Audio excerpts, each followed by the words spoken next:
大家好，歡迎嚟到師兄講馬，專飲頭啖湯。咁賽事咧就嚟到2026年1月25號嘅沙田日賽啦。嗱，咁首先啦，喺正式開始影片之前呢，就恭喜群組朋友啦。嗱，咁咧我諗星期三咧，好多人都話全例夜宴好難玩，但係講真，我哋群組起碼中咗超過3條正 Q，咁啊單面都有啦。咁好多人就話啦，如果要賭8、9場，你中得嗰3場，喂唔係喎？你知唔知嗰3場其實我講出嚟嗰幾隻係即係基本上係中晒嘅喎？咁同埋9場賽事有幾場我都建議群組朋友，喂唔好玩啦，亂局唔好玩。講得出嚟嘅基本上都係咧，我覺得有信心嘅場次。咁所以咧，其實呢個係牽涉到一啲投注技巧，即係我成日覺得好多時候你哋會話賭博，其實賭博同贏錢係兩樣嘢嚟嘅。場場賭講真乜都死啦。咁所以呢啲咧嚟緊先有機會咧，都同大家分享下我嘅投注心得。咁啊，事不宜遲啦，不如先講翻我哋今日嘅賽事先啦。咁啊，講翻星期日嘅賽事先。咁啊，星期日嘅賽事咧，頭場咧就會係4班1000米直路賽啦。咁我哋直接睇睇啦。1號馬領創動力、金城江、徐雨石，副榜135磅排14檔。嗱，咁呢隻領創動力咧，今季跑過3次咧，都係幾十倍嘅大冷馬。咁上場咧就跑3班直路1000米咧，咁啊出閘笨拙啦。咁啊結果輸7個幾馬位啦。咁今次咧就初落4班嘅，咁抽埋14檔，表面條件咧其實好似幾好喎，落班好檔。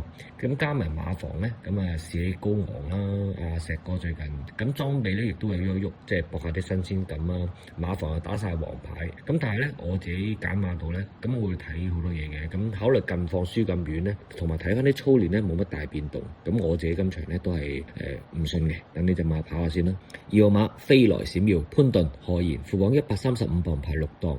咁呢隻飛來閃耀咧就絕對算得上係直路賽嘅專家啦。咁過往3班作賽咧，直路1000米咧都跑過一個第2、3個第3嘅，咁上馬率咧都有50%嘅喎。咁而且好多場咧都有證明嘅，咁都算係強組織嚟嘅。同場對手好多再出都有好表現。咁今次初落4班跑翻首本路程，咁啊即刻強配潘頓啦。但係賽前騎師潘頓咧就刻意仲幫隻馬試翻課習嘅，全程撳住嘅啫，走勢含蓄。咁所以無論喺部署啊定係稱馬匹實力上咧，咁今場三甲都會預翻一隻嘅。3號馬加冠王、霍雲星、大衛希斯嘅組合，副榜130磅、133磅排嘅2檔。嗱，咁今季初出跑4班田草1000米，閘前就俾人打到4.2倍，第3熱門。咁最後200米咧就開始力弱㗎啦，結果係輸5個半馬位啦，咁啊跑第9。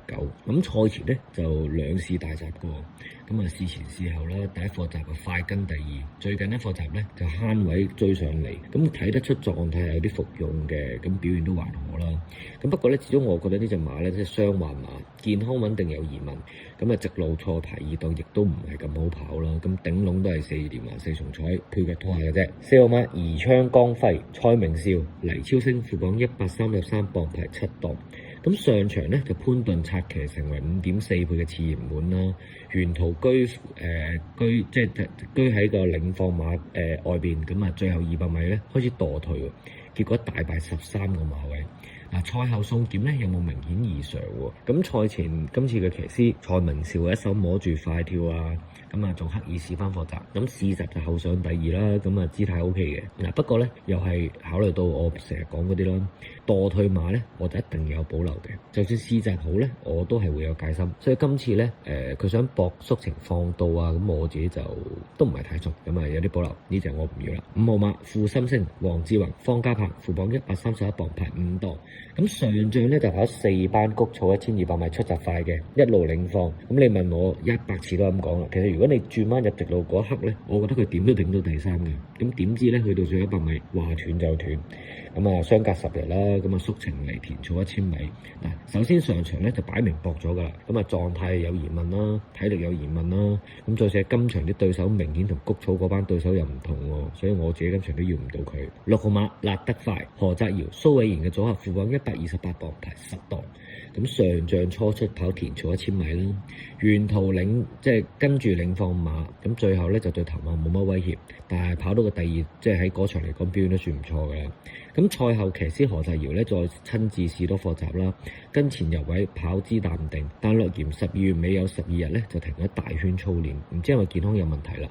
咁咁即係本身呢度有疑問啦，再加埋上仗頭馬嗱輕馳千里咧，上次好似贏得好勁啦，但係再出都走樣嘅喎。咁所以呢隻咧，我最多都係4連環4重彩做配腳之選嘅啫。7號馬雙子美麗巴道告東尼，副榜127磅排4檔。咁上仗初出早段居後啦，直路俾人拋離。嗱，騎師潘頓就話咧，坐騎咧喺直路上對催策毫無反應，但佢自己都解釋唔到啊。咁今次咧賽前大閘細閘都做足嘅，不過試閘嘅走勢就平平啦。嗱，今次就要唔到啦，我覺得呢隻馬都係跑下先咯。8號手機標勁麥道朗呂健威嘅組合，副榜127磅排11檔。咁3歲初出馬咧就試3課大閘，每課大閘都跑得㗎啦。咁腳法咧就幾純熟嘅。咁睇翻佢9月1號咧就同隻雙星報喜一齊拍跳，全程係拉實隻馬嘅，自己都識湧上去。但係咧雙星報喜咧上個禮拜日咧就贏咗馬㗎啦。咁1月13號嗰課大閘啦，一放到底。咁今次用麥道朗排11檔都算好檔。3甲之選一定要有啦呢隻。9號馬環圖楊明倫鄭俊偉，副榜127磅排13檔。初出馬啦，試咗4課閘。咁試閘嘅表現咧就見到係有進步嘅。咁但係咧又未到話好吸引咯。咁大家其實有時間都去睇多啲試閘咯。嗱，其實我自己覺得試閘係好多嘢睇嘅。講翻呢隻環圖啦。咁畢竟今場對手唔少啊，你話要偷都唔容易。呢隻我傾向觀察。睇下表現先，再考慮下次跟唔跟咯。咁今場我自己要唔到。10號馬應龍飛影田泰安伍鵬志，副榜127磅排1檔。又係咧賽前試咗幾課大閘，擺前走咧前速唔錯喎。但係咧有個毛病，成日灌注力唔夠，最後咧末段咧好容易就俾人過。加埋今次排1檔形勢上係相對輸蝕㗎啦。考慮埋咧，你睇翻騎練今季嘅成績就唔多講啦，大家都知佢哋兩個咩料啦。所以今場我自己就傾向跑下先啦。11號馬烈業光芒紀仁安偉達，副榜127磅排12檔。上仗初出早段居後啦，最後300米嘗試推進，但係咧就取位唔係咁順嘅，保持走勢攞翻個第3嘅啫。表現合格啦。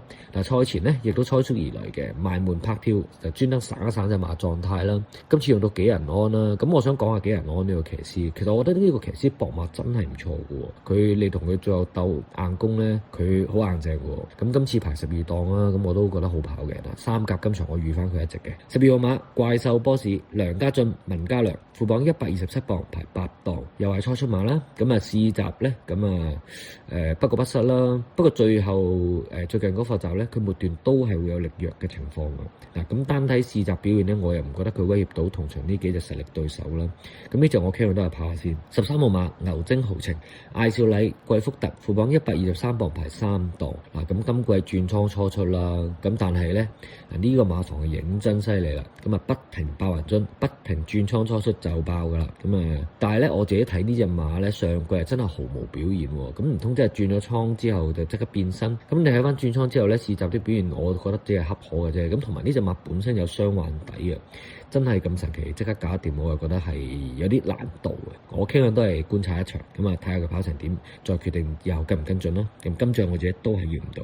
14號馬快樂高球班德禮羅富全，副榜120磅排9檔。呢隻快樂高球咧就跑直路1000成績唔錯嘅喎，跑過5次，攞過3次第2。而且近幾場咧其實賽事水準都唔係太差嘅。贏馬嗰陣52分，唔經唔覺而家都減到落45分咯。其實隨時都要睇住呢隻馬嘅。賽前騎師班德禮親自上馬操翻貨咯。我覺得今場4連環4重彩配腳可以包翻嘅。